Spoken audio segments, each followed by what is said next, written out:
welcome. This is Joe McCall, the Real Estate Investing Mastery Podcast, and I'm here with my good friend and business partner, Peter Vekselman. How you doing, Peter? I'm doing great. Awesome. Thanks, Joe. Listen, this is part of the Brilliant at the Basics podcast series that I'm doing with Peter. Peter and I have been working for over a year, maybe about a year and a half now, and we wrote a really awesome book, in our humble opinion, called Being Brilliant at the Basics. And this podcast series we're creating to kind of teach people how to do this business, teach people and remind people as best we can how to keep it simple. That this business really, you can be very successful. You can make a lot of money by just keeping things simple and remembering the basics. So if you want to get a copy of this book, go to freebasicbook.com. freebasicbook.com. We will ship the book out to you. You only have to pay shipping and handling. We'll ship the book to you. You get some videos that we created that you can't get anywhere else, that we created while we were writing this book. And I'm also throwing in an extra bonus that not really even talk much about anymore, but it's a book that I wrote about a year ago called Flipping Homes While on Vacation. And it's a really cool book, but you get that as an extra bonus. Now, part of the reason why we're doing this also is Peter and I, we'll talk about this more as we go into this, but we have a program where we partner with students all over the country and basically duplicate our business model with them. We set up their systems, we do all their marketing. It's pretty amazing. We're just taking the basic, simple stuff that we are doing and talking about in this podcast, and we duplicate it and replicate it in other people's businesses.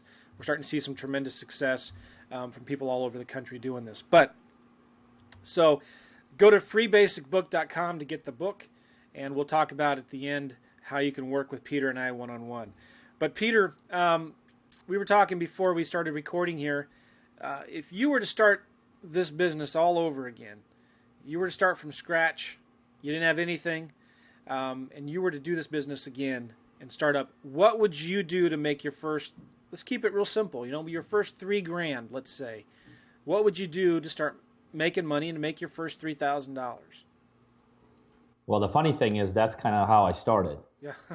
Actually, I'm one of the, people say I started with nothing. I actually started with something in this business, and then I lost it all. Yeah. So I got to zero, not in the beginning. I used this business in the beginning to get to zero, just by making mistakes, like we all do. But look, here's the bottom line. If you have nothing and if you don't have a ton of knowledge in this business, the great thing about this business is that this business gives you the ability to control real estate with nothing but paperwork. I mean, what other industry can you get into? What other products can you do where you literally have the ability to take control of products and not really have money into them? This business allows you to do that. So one of two things.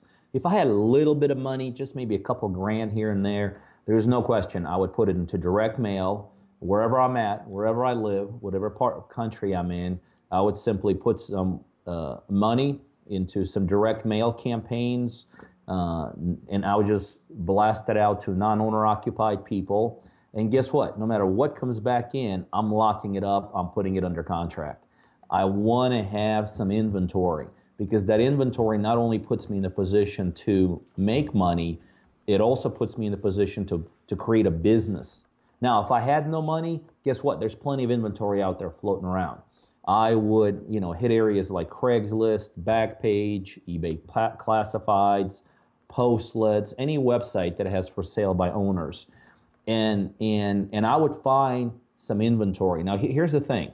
Like if you go to Craigslist, very quickly you could tell who's posting the ads. Are they somebody with a lot of clout, a lot of basically deals that are going on, or is it just some maybe one-off person?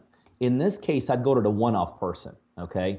Because chances are, if you connect with somebody that just got started in this business, they just got one deal, they themselves aren't doing too much with this.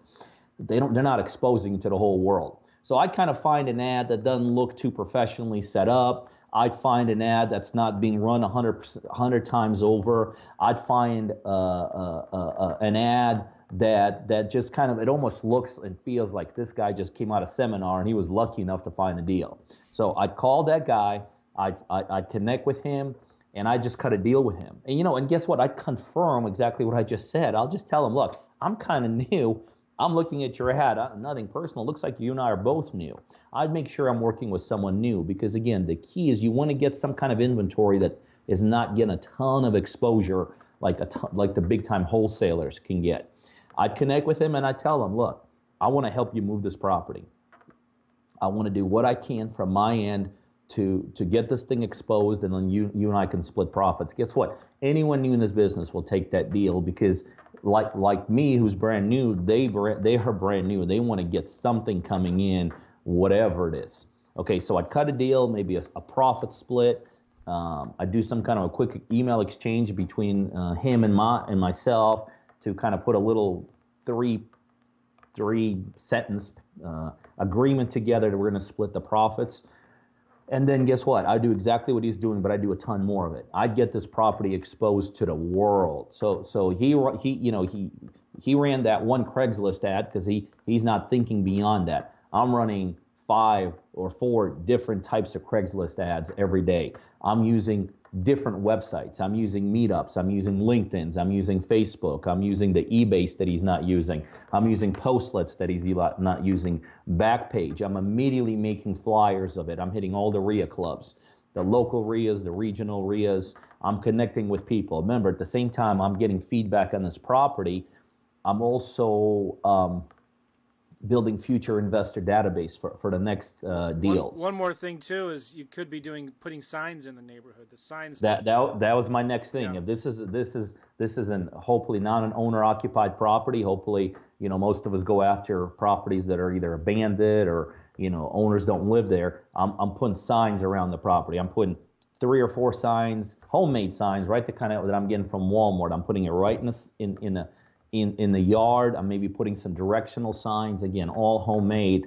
Basically, I'm doing guerrilla marketing as much as possible. I'm exposing this deal to the whole world. I'm building out my investor database. As people are interested, I'm telling them, since we got a contract, we got control of it, I'm not worried about losing it. I'm trying to send as many people into this deal as possible. I'm always finding out from these people that are calling me what steps they have to go through to close the deal. This way I have a file and a piece of paper on every single person I'm sending there, and I'm finding out, hey, did your money guys see it? Did your construction guys see it? And all this. And I'm just basically driving 3, 4, 5, 10 other guys through the process to get the deal done. Hopefully the sheer numbers take over and somebody, at that point, somebody does the deal. The good thing is when you're flipping a deal, hopefully you're working with a fairly sophisticated or somebody that's done this before. So guess what? They got the back end taken care of. They got the paperwork. It might be an assignment. It might have to go through double close. They probably have a title company set up already or an attorney. So all those details that I, as a brand new person, don't have, I don't need to worry about because the back end investor usually has them. So that's how I'm doing it. Hopefully flipping in the next couple of weeks, making some money, and then I use this deal to also build my infrastructure for the next deal. Yeah, that's really, really good. And so basically you're talking about, just so I can summarize, keeping it real simple, and you're big on this, Peter. Network. I mean, it's all about the phrase is your network determines your net worth, and it's about who you know. And you don't look at other wholesalers as competition. You look at them as potential partners in this business, and that's so important to remember. So, just so I'm clear, if you're getting started or telling this to somebody who's just getting started, go out and find another investor who's got a deal that they're advertising.